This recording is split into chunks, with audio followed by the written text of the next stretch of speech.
नमस्कार दर्शकों, अल Kabir Islamic channel में आपका स्वागत है। दोस्तों, आज हम इस वीडियो के माध्यम से मशहूर भक्त मंसूर अली के बारे में जानेंगे। हम जानेंगे कि अल्लाह के नेक बंदे मंसूर अली ने अल्लाह को पाने के लिए क्या क्या कुर्बानियाँ की तथा किस प्रकार अल्लाह की इबादत की, और साथ ही हम कुछ अहम रहस्यों से भी मुखातिब होंगे और जानेंगे कुछ सवालों के जवाब। क्या अल्लाह वास्तव में बेचून है, साकार है? यदि हाँ, तो उनका दीदार कैसे किया जा सकता है? क्या आज तक किसी ने भी अल्लाह का दीदार नहीं किया? अल्लाह का वास्तविक नाम क्या है? अल्लाह कहाँ रहता है? क्या केवल नमाज, रोज़ा और अजान करने से अल्लाह को पाया जा सकता है? कौन है वो बाखबर संत जिनका जिक्र पाक कुरान मजिद की सूरत फुरकानी 25 आयत 59 में किया गया है? दोस्तों, मशहूर भक्त मंसूर अली के बारे में जानने के लिए हम आपको ले जाना चाहेंगे उस प्राचीन काल में जब अल्लाह के नेक बंदे समस्तर बेज तथा कवि रूमी की ख्याति लगभग पूरे जहान में हुआ करती थी। अल्लाह सुब्हानहू तआला अपने सिद्धांत अनुसार अपने नेक बंदों को बाखबर के रूप में आकर मिलते हैं और उन्हें अल्लाह की सच्ची इबादत का तरीका बताते हैं। अपने विधान अनुसार अल्लाह सुब्हानहू तआला अपने नेक बंदे समस्तर बेज को जिंदा बाबा के रूप में मिले और उन्हें अल्लाह के सर्वोच्च इल्म से परिचित करवाया, जिसके बाद उन्होंने पारंपरिक भक्ति क्रियाओं का त्याग कर केवल एक मंत्र जपना शुरू कर दिया। मंत्र था अनल हक, जिसका मुसलमान लोगों ने घोर विरोध किया, क्योंकि उनके लिए इन शब्द का अर्थ मैं अल्लाह हूँ अर्थात जीव ही ब्रह्म है था, जबकि वास्तव में वह यथार्थ मंत्र सोहम है, जिसका कोई अर्थ करके स्मरण नहीं करना होता। इसको पर ब्रह्म यानी अक्षर पुरुष का वशीकरण मंत्र मानकर जाप करना होता है। समस्तर बेज बाखबर रूप में आए अल्लाह सुब्हानहू तआला द्वारा दिए मंत्र का नाम जाप करते रहे। उनका आश्रम एक शहर के बाहर बड़ी में था। समस्तर बेज के ज्ञान व सिद्धि से प्रभावित होकर उस नगरी के राजा के शिमली नाम की एक लड़की उनकी भक्त हो गई तथा नाम दीक्षा लेकर अनल हक मंत्र का जाप करने लगी। उसने दिन रात जाप किया। अपने मुर्शिद समस्तर बेज की सेवा करने के लिए प्रतिदिन आश्रम में जाने लगी। वह लड़की पिताजी से आज्ञा लेकर जाती थी। बेटी के साधु भाव को देखकर पिता भी उसे रोक नहीं पाया। वह प्रतिदिन सुबह तथा शाम अपने मुर्शिद जी का भोजन स्वयं बनाकर ले जाया करती थी। किसी चुगलखोर व्यक्ति ने मंसूर अली से कहा कि आपकी बहन शिमली शाम के समय आश्रम में अकेली जाती है, यह शोभा नहीं देता। नगर में आलोचना हो रही है। इसी से प्रभावित होकर एक शाम को जब शिमली बहन अपने मुर्शिद का खाना लेकर आश्रम में गई तो भाई मंसूर गुप्त रूप से पीछे पीछे आश्रम तक गया। दीवार के सुराख से अंदर की गतिविधि देखने लगा। लड़की ने संत को भोजन खिलाया, फिर संत जी ने ज्ञान सुनाया। मंसूर भी ज्ञान सुन रहा था। वह जानना चाहता था कि ये दोनों क्या बातें करते हैं, क्या गतिविधि करेंगे। प्रत्येक क्रिया जो शिमली तथा संत समस्तर बेज कर रहे थे तथा जो बातें कर रहे थे, मंसूर अली ने सब कुछ ध्यान पूर्वक सुना। अन्य दिन तो संत जी का सत्संग आधे घंटे तक ही चला करता था, परंतु उस दिन संत जी ने 2 घंटे तक सत्संग किया। मंसूर ने भी प्रत्येक वचन ध्यान पूर्वक सुना। वह तो दोष देखना चाहता था, परंतु उस तत्व ज्ञान को सुनकर कृतार्थ हो गया। उसने जाना कि अल्लाह की इबादत करना अनिवार्य है तथा अल्लाह बेचून नहीं बल्कि मानव दृश्य है और साकार है, जिसका नाम कबीर है। वह सबसे ऊपर के आसमान में विराजमान है और सबसे बड़ी जन्नत में रहता है, जिसका नाम सतलोक है। वह इस पृथ्वी पर भी मानव शरीर में प्रकट होता है तथा बाखबर की भूमिका भी वह स्वयं भी निभाता है।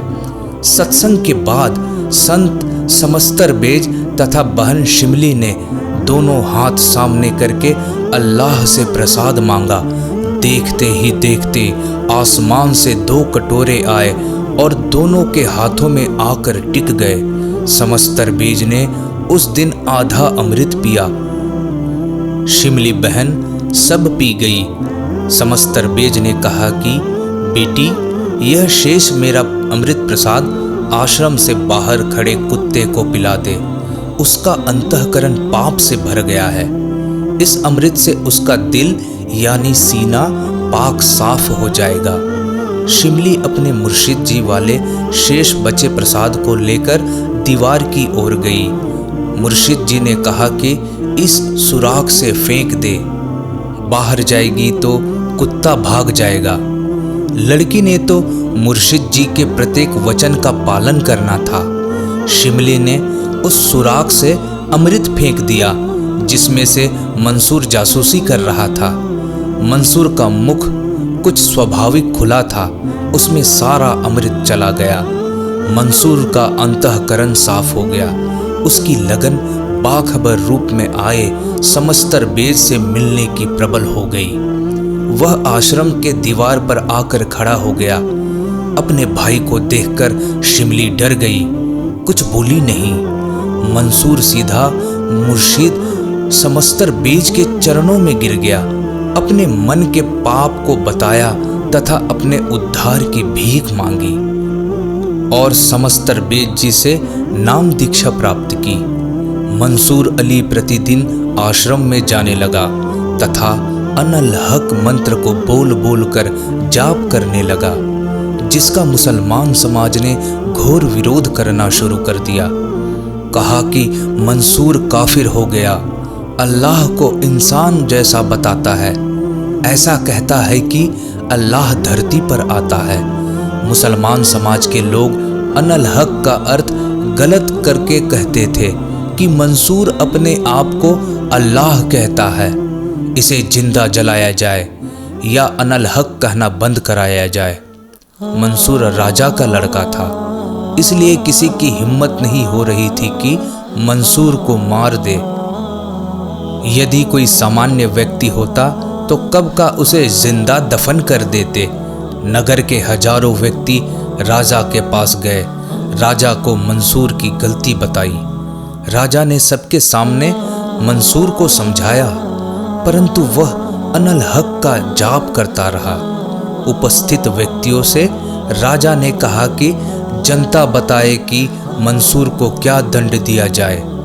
जनता ने कहा कि मंसूर को चौराहे पर बांध कर रखा जाए। नगर का प्रत्येक व्यक्ति एक एक पत्थर जो लगभग आधा किलोग्राम का हो मंसूर को मारे तथा कहे कि छोड़ दे काफिर भाषा। यदि मंसूर अनल हक कहे तो पत्थर मारे आगे चला जाए, दूसरा भी यही कहे। तंग आकर मंसूर अनल हक कहना त्याग देगा। राजा को योजना बताए जाने पर ऐसा ही किया गया। नगर के सारे नागरिक एक एक पत्थर लेकर पंक्ति बनाकर खड़े हो गए। उन नागरिकों में भक्तमती शिमली भी पंक्ति में खड़ी थी। उसने पत्थर एक हाथ में उठा रखा था तथा दूसरे हाथ में फूल ले रखा था। शिमली ने सोचा था कि भक्त भाई है, पत्थर के स्थान पर फूल मार दूंगी, जनता में निंदा भी नहीं होगी तथा भाई को भी कष्ट नहीं होगा। प्रत्येक व्यक्ति स्त्री तथा पुरुष मंसूर से कहते थे कि छोड़ दे अनल हक कहना, नहीं तो पत्थर लगेगा। मंसूर बोले अनल हक अनल हक अनल हक अनल हक। पत्थर भी साथ साथ लगते रहे थे। मतवाले मंसूर अनल हक बोलते जा रहे थे। शरीर लहूलुहान यानी पूरी तरह जख्मी हो गया था, रक्त बह रहा था, लेकिन फिर भी अल्लाह का आशिक अनल हक कह रहा था और हंस रहा था। जब शिमली बहन की बारी आई वह कुछ नहीं बोली। मंसूर ने पहचान लिया और कहने लगा, बहन बोल अनल हक। शिमले ने अनल हक नहीं बोला और हाथ में ले रखा फूल भाई मंसूर को मार दिया। फूल लगते ही मंसूर बुरी तरह रोने लगा। शिमली ने कहा, भाई अन्य व्यक्ति पत्थर मार रहे थे, घाव बन गए, आप रोए नहीं। मैंने तो फूल मारा है जिसका कोई दर्द नहीं होता, आप बुरी तरह रोने लगे, क्या कारण है? मंसूर बोला कि बहन, जनता तो अनजान है कि मैं किस लिए कुर्बान हूँ। आपको तो ज्ञान है कि मैं अल्लाह सुब्हानहू व तआला के लिए तन मन धन से भी कुर्बान हूँ। मेरे को भोली जनता के द्वारा पत्थर मारने का कोई दुख नहीं था, क्योंकि इनको ज्ञान नहीं है। हे बहन, आपको तो सब पता है, मेरे को इस मार्ग पर लाने वाली तू ही है। तेरा हाथ मेरी ओर कैसे उठ गया? बेईमान, तेरे फूल का पत्थर से कई गुना दर्द मुझे लगा है। तेरे को मुर्शिद समझ तरबेज क्षमा नहीं करेंगे। नगर के सब व्यक्ति पत्थर मार मार कर घर चले गए। कुछ धर्म के ठेकेदार मंसूर को जख्मी हालत में राजा के पास ले गए तथा कहा कि राजा, धर्म ऊपर राज नहीं, परिवार नहीं। मंसूर अनल हक कहना नहीं छोड़ रहा। इससे कहा जाए कि या तो अनल हक कहना त्याग दे, नहीं तो तेरे हाथ, गर्दन, पैर सब टुकड़े टुकड़े कर दिए जाएंगे। यदि यह अनल हक कहना नहीं त्यागे तो इस काफिर को टुकड़े टुकड़े करके जलाकर इसकी राख दरिया में बहा दी जाए। मंसूर को सामने खड़ा करके कहा गया कि या तो अनल हक कहना त्याग दे, नहीं तो तेरा एक हाथ काट दिया जाएगा। मंसूर ने हाथ उस काटने वाले की ओर कर दिया जो तलवार लिए काटने के लिए खड़ा था और कहा कि अनल हक। उस जल्लाद ने एक हाथ काट दिया। फिर कहा कि अनल हक कहना छोड़ दे, नहीं तो दूसरा हाथ भी काट दिया जाएगा। मंसूर ने दूसरा हाथ उसकी ओर दिया और बोला, अनल हक। दूसरा हाथ भी कट गया। फिर कहा कि अब की बार अनल हक कहा तो तेरी गर्दन काट दी जाएगी। मंसूर बोला, अनल हक, अनल हक, अनल हक।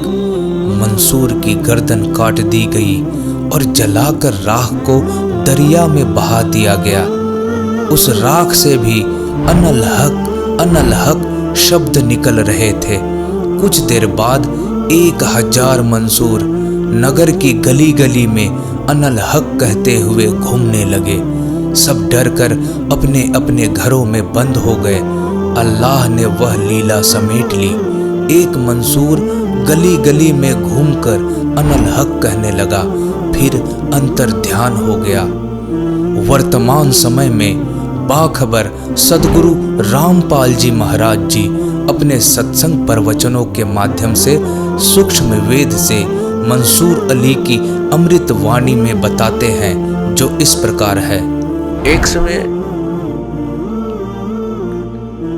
एक शिमली नाम की लड़की थी और वो किसी गुरु से उपदेशी थी।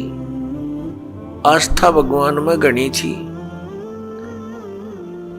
और प्रारंभ से ही ये ऐसा रहा है कि जगत और भगत का आपस में मतभेद बना रहा और जिस कारण से भक्तों को बहुत कठिन यातनाएं सहन करनी पड़ी। संसार की रीतियां, सांसारिक जो परंपराएं हैं, वो यहाँ इस काल के जाल में रहने के लिए व्यवस्थित है, एक व्यवस्था है। और जो लोग परमात्मा से परिचित नहीं है वो इन्हीं में व्यवस्थित है। उस लड़की की बहुत आस्था थी। नगर के बाहर एक साधु का आश्रम था। वो लड़की उस महात्मा को आहार करा के आती थी।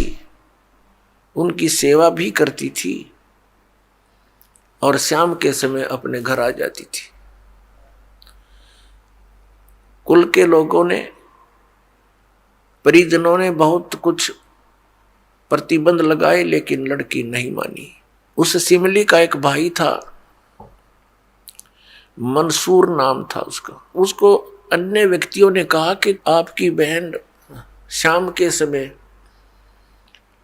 और गैर टाइम को वक्त जाती है संत के आश्रम में। देख ले भाई, इज्जत का सवाल है और पूरे नगर में चर्चा चलती है अपनी बहन को बनाकर। अब मंसूर ने सोचा भी पहले ये देख तो लूं वास्तव में वहां उस आश्रम में ऐसा क्या है। इस दृष्टिकोण से जब उसकी बहन शाम के समय प्रतिदिन जाती थी साधु का भोजन लेकर, जिस दिन घर वाले भोजन नहीं देते थे तो वैसे जाती थी, उनकी सेवा कराती थी, कोई कपड़े धोआती थी, कुछ देर उनकी चरण दबा देती थी। अब मंसूर ने, भाई ने सोचा कि सीधा संत से बोलना अच्छा नहीं होता। साधु संत बड़े सहनशील होते हैं और सिद्धि युक्त होते हैं। अपराध के विषय में कुछ उठपटांग कहना हानिकारक हो सकता है। उसने क्या किया कि आश्रम के बाहर खड़ा हो गया और जैसी भी कच्ची पक्की कोई द्वार थी उसके अंदर कोई सुराख था। उस सुराख से वो देखने लगा। छोटा सा आश्रम था, को 100 गज का होगा, गणित करना 150 गज का, और उसमें एक झोंपड़ी डली हुई थी। संत जी बाहर बैठे थे, गर्मियों के दिन थे, चंद्रमा की रोशनी थी। तो उसने देखा कि लड़की ने जाके भोजन कराया महात्मा को, फिर बर्तन साफ किए, 1-2 कपड़ा धोआ, फिर महाराज जी के चरणों को दबाने लगी, सेवा करने लगी। तो क्या हुआ कि ऐसे उस महात्मा ने हाथ किया, आकाश से एक अमृत का प्याला आया। संत ने पिया, आधा उस बेटी को दिया। संत ने कहा कि बेटी, इसमें से थोड़ा सा, एक नालायक व्यक्ति खड़ा है, उसके भी मार दे एक छींट, इस सुराख के अंदर से जा और उसके भी लगा दे, थोड़ी सी कल्याण हो जा। एक नालायक व्यक्ति खड़ा है। अब उसने जाकर के, लड़की ने आदेश पालन करना था, सुराख में से ऐसे कर दिया। उसने देखा कौन है कैसे, तो उसके भी जीभ पर वो थोड़ा सा अमृत की छींट लगी। एकदम उसके हृदय में एक विशेष प्रेरणा हुई कि मैं बहुत पापी हूं, मैं नीच हूं, और ऐसे पाक साफ महापुरुष के विषय में मेरे मन में दोष आया। रोता हुआ आश्रम के अंदर प्रवेश हुआ और कहा, महाराज मुझ पापी का भी उद्धार हो सकता है। मैंने आपके बारे में बहुत गलत सोचा। उस संत ने कहा, बेटा जब तक बोध नहीं होता, ज्ञान नहीं होता, तब तक प्राणी के ऐसे अपराध अक्षमा करने योग्य होते हैं। और बेटा कोई जानबूझ कर करोगे, दीक्षा उपदेश लेने के बाद आपके मन में ऐसा संत के गुरु के प्रति दोष आता है तो फिर आप पाप के भागी भारी बन जाओगे। काफी देर सत्संग सुनाया। प्रतिदिन वो भक्त अपनी बहन के साथ दिल्ली आने लग गया। खूब सत्संग सुना, दोनों बहन भाई मिलकर सेवा करते थे। फिर क्या हुआ कि उसके हृदय में एक ऐसी प्रेरणा हुई, अनल हक। उस संत ने उसको एक मंत्र दे दिया, अनल हक, कि इसका जाप किया कर। अपने आत्माओं, पिछले पुण्यकर्मी प्राणी ही परमात्मा की खोज में लगते हैं, उनको ही इतना शीघ्र इन बातों का असर होता है संत के वचनों का। तो महान पुण्यात्माओं में से एक था मंसूर, और संत की कृपा से उसके पिछले पुण्य स्टार्ट हो जाते हैं, उदय हो जाते हैं, और वो प्रेरित होकर के वो भक्ति प्रारंभ कर देता है। जैसे एक फॉर एग्जाम्पल, जैसे कोई कटोरी में घी डाल रखा है, उसमें एक ज्योति भी रखी है, और वो ज्योति जला रखी थी, बुझ की, घी भी है उसके अंदर, बनी बनाई बाती भी उपलब्ध है। एक सीख लगाने की आवश्यकता है, वो जग जाएगी। तो जितने भी पुण्यकर्मी प्राणी हैं, जो भी साधु संत महापुरुषों के प्रवचन सुनते हैं, किसी भी संत के, चाहे उसने भक्ति मार्ग का कति ज्ञान नहीं, लेकिन भगवान की महिमा तो वो भी सुना ही देते हैं। तो उससे क्या होता है कि वह ज्योत जग जाती है। अब वह ज्योत तक जगेगी जब तक पूर्व जन्म का उसके अंदर घी है, यानी पुण्य है, तो वो जगेगी, प्रेरणा बनी रहेगी भगवान के पाने की। यदि आगे उसमें विधि घी उसके पास नहीं है डालने के लिए, तो वो ज्योति भी जल जाएगी और घी भी समाप्त हो जाएगा, और सारा कटोरा व कटोरी काली हो जाएगी। तो पुण्यात्मा उस अनल हक मंत्र के, गुरु जी ने दे दिया जो मंत्र देना था उसको। अनल हक का अर्थ होता है अहम ब्रह्मास्मि, मैं ही ब्रह्म हूं, मैं ही परमात्मा हूं, अनल हक। हालांकि ये कोई मंत्र वंत्र नहीं था, लेकिन उस मंसूर के अंदर वो पूर्व जन्म का घी और ज्योति रह रही थी, वह जगेगी। अब उस मंत्र से भविष्य में तो कोई लाभ उसको होना नहीं था, क्योंकि वो चार्जर ठीक नहीं था। पूर्व जन्म की बैटरी से उसमें इतना प्रभाव था, इतने पुण्यों से, कि उसने अनल हक कहना शुरू कर दिया कि मैं ही परमात्मा हूं। अब भोली आत्माओं, पुण्यात्माओं को जैसा भी गुरु ज्ञान देता है, वो तो दृढ़ होते हैं। गुरु जी ने 2 दूना 6 कह दिया तो वो 6 ही बोलते रहेंगे। घर वाला कहेगा, कोई उसको बताना चाहेगा, वो नहीं मानेगा, कहता नहीं मेरे गुरु जी ने ऐसे ही बोला। तो अबोध बच्चे ऐसे ही होते हैं। इस बात का ज्ञान पूरे मुसलमान धर्म में हुआ, क्योंकि वो मुसलमान धर्म से संबंधित था, और मुसलमान धर्म ये मानता है कि जीव ब्रह्म नहीं हो सकता। वैसे तो जीव ब्रह्म हो ही नहीं सकता, ये तो अंडरस्टूड है। जीव तो ब्रह्म है ही नहीं, ब्रह्म अलग है, जीव अलग है। ब्रह्म मीन भगवान, जो जीव का भी उत्पत्ति करता है। लेकिन मुसलमान धर्म ये मानते हैं कि पृथ्वी पर परमात्मा नहीं आ सकता। वह तो 7वें आसमान में रहता है, 7वें स्वर्ग में। और कोई ये कहता है कि पृथ्वी पर परमात्मा है, वो दंड का अधिकारी है, वो भ्रमित कर रहा है, मुसलमान धर्म के विधान को बिगाड़ रहा है। इस कारण से मंसूर को बहुत बार समझाया, राजा तक बात गई, बहुत कुछ कहा, लेकिन नहीं माना, अनल हक करता रहा। उसको कहा कि तू ऐसा मत बोल।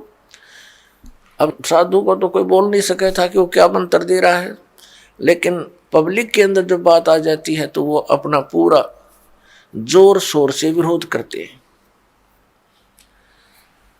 अब क्या हुआ कि वो नहीं माना, तो उसको चौराहे पर खड़ा कर दिया, बांध दिया उसको चौराहे पर। और फिर क्या कहा कि या तो तू अनल हक कहना छोड़ दे, नहीं तो तेरे पत्थर मारेंगे। उसने फिर कहा अनल हक, क्योंकि वो तो मदमस्त हो गया था, अलमस्त हो गया था। ऐसी स्थिति पूर्व जन्मों के पुण्यों से होती है, और भविष्य की भक्ति नहीं होती है तो वो नष्ट हो जाता है उस जीवन, ऐसी पुण्यात्मा का। तो उसको सजा दी गई कि पूरे नगर के व्यक्ति इसको पत्थर मार मार के इसका वध करेंगे। ऐसी सजा दें ताकि और भी कोई ऐसी हिम्मत ना करे। तो सभी लाइन में आ रहे थे और पत्थर मार रहे थे, तू पापी है, पत्थर मार रहे थे, निकल जाते थे। अब उसकी बहन सिमली का भी नंबर आ गया। जब और पत्थर लगा रहे थे वो हंस रहा था, अनल हक अनल हक हंस रहा था। और जब उसकी बहन सिमली का नंबर आया, वो भी लाइन में खड़ी थी। तो बहन ने सोचा पत्थर तो मैं नहीं मारूंगी, लेकिन लोक लाज में आके उसने फूल उठा लिया कि मैं फूल मार आऊंगी इसके। यहां ये लोग भी ना मेरा विरोध करेंगे और भाई का चोट भी ना लगेगी। उसने फूल मारा, फूल मारते ही वो रोने लग गया, बहुत बुरी तरह रोने लगा। तब सिमली ने कहा कि भाई, लोग तेरे पत्थर मार रहे थे, उनके पत्थरों से नहीं रो रहा था, और तू मेरे फूलते रोने लग गया। अरे ये कोई चोट थोड़ी लगी तुझे?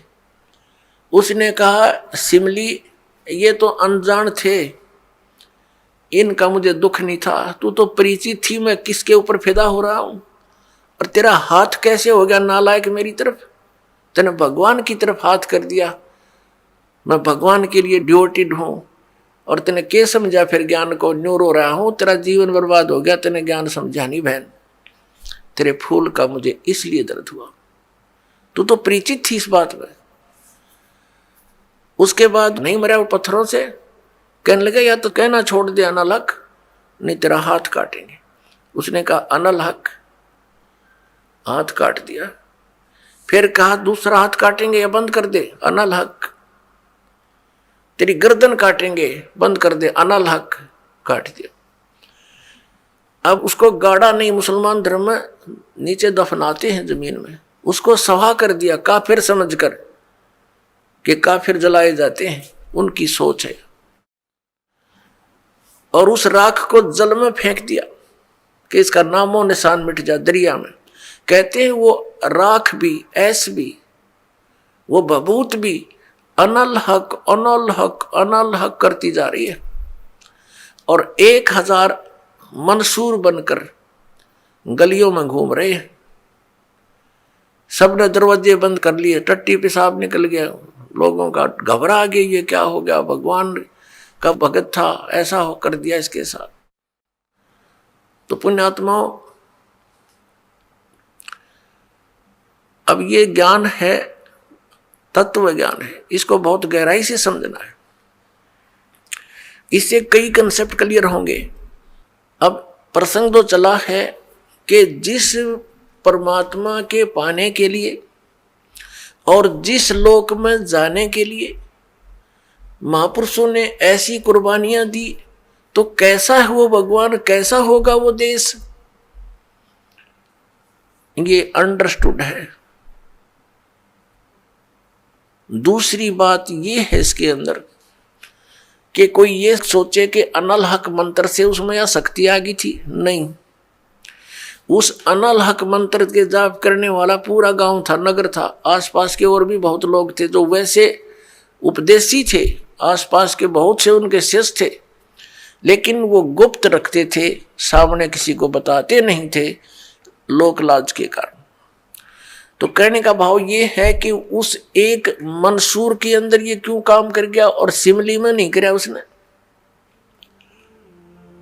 ये पिछले ही पुण्य से होते हैं पूर्ण हंस मुराद, ये पूर्व जन्म के संस्कार थे, उस मंत्र का इसमें कोई योगदान नहीं था। अगर है शौक अल्लाह से मिलने का, तो हरदम नाम लो लगाता जा।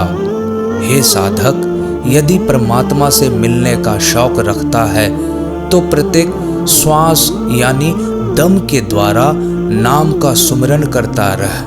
न रख रोजा, न मर भूखा, न मस्जिद जा, न सिजदा कर।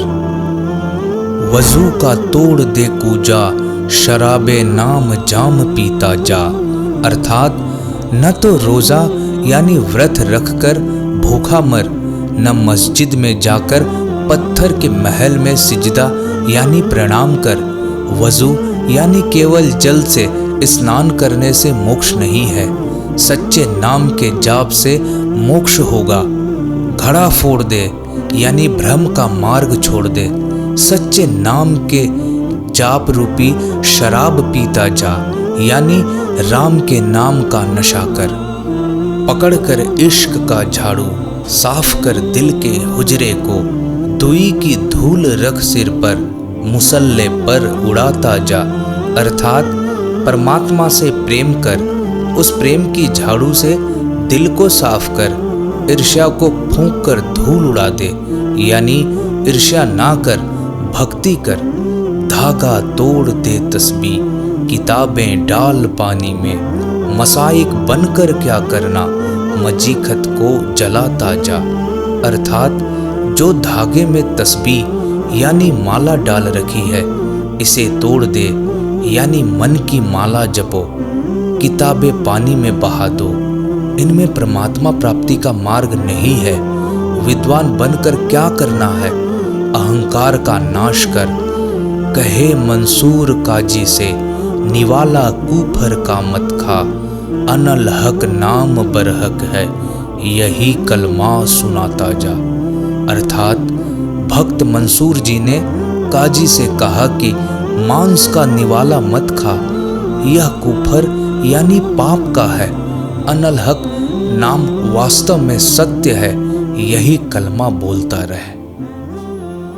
दर्शकों, आज हमने इस कथा के माध्यम से अपने सभी मुसलमान भाइयों और बहनों तक ये संदेश पहुंचाने का प्रयास किया है कि अल्लाह को बेचून यानी निराकार कहने से पहले पवित्र कुरान शरीफ की सूरत फुरकान 25 आयात 52 से 59 पढ़िए, जिसमें स्पष्ट प्रमाण दिया है कि अल्लाह साकार है तथा बताया है बाखबर संत के बिना इबादत करना व्यर्थ है। वर्तमान समय में पूरे विश्व में बाखबर संत रामपाल जी महाराज जी ही हैं जो सच्ची इबादत बताते हैं। दोस्तों, वो अल्लाह कबीर जी है जो 600 वर्ष पहले पवित्र नगरी काशी में अवतरित हुए थे। वर्तमान समय में अल्लाह कबीर जी की सच्ची इबादत संत रामपाल जी महाराज जी बता रहे हैं। इस वीडियो को देखने वाले सभी प्यारे मुसलमान भाई और बहनों से अनुरोध है कि जल्द से जल्द बाखबर संत रामपाल जी महाराज से सच्चा इल्म हासिल कर अल्लाह की सच्ची इबादत करें। मुसलमान धर्म से संबंधित अधिक जानकारी के लिए पढ़ें बाखबर संत रामपाल जी महाराज द्वारा लिखित पुस्तक मुसलमान नहीं समझे ज्ञान कुरान। पुस्तक को अभी प्राप्त करने के लिए नीचे दिए गए नंबरों पर संपर्क करें।